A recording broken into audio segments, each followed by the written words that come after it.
అంబేద్కర్ కోనసీమ జిల్లా కపిలేశ్వరం మండలం గౌతమి గోదావరి నదీ పరివాహక ప్రాంతంలో పర్యావరణానికి ముప్పుగా మారుతున్న అక్రమ మట్టి తవ్వకాలు స్థానిక ప్రజల్లో ఆందోళన కలిగిస్తున్నాయి.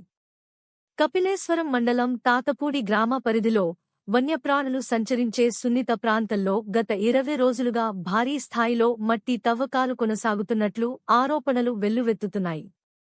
స్థానికుల సమాచారం ప్రకారం రోజుకు వందలాది ట్రాక్టర్లు, లారీలు ద్వారా మట్టిని తరలిస్తూ ఇప్పటివరకు 1,00,000 మెట్రిక్ టన్నులకు పైగా మట్టి అక్రమంగా తరలించినట్లు తెలుస్తోంది.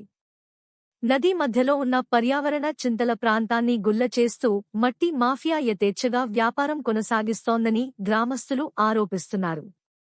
ఈ తవ్వకాల కారణంగా నదీ తీర ప్రాంతాల సహజ సమతుల్యత దెబ్బతింటోందని, వన్యప్రాణుల సంచారానికి తీవ్ర అంతరాయం కలుగుతోందని పర్యావరణ ప్రేమికులు ఆందోళన వ్యక్తం చేస్తున్నారు.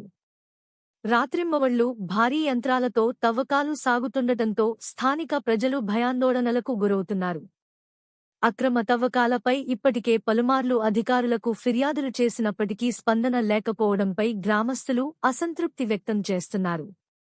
వెంటనే జిల్లా యంత్రాంగం, మైనింగ్ శాఖ, కాలుష్య నియంత్రణ మండలి అధికారులు జోక్యం చేసుకుని అక్రమ మట్టి తవ్వకాలను అరికట్టాలని ప్రజలు డిమాండ్ చేస్తున్నారు.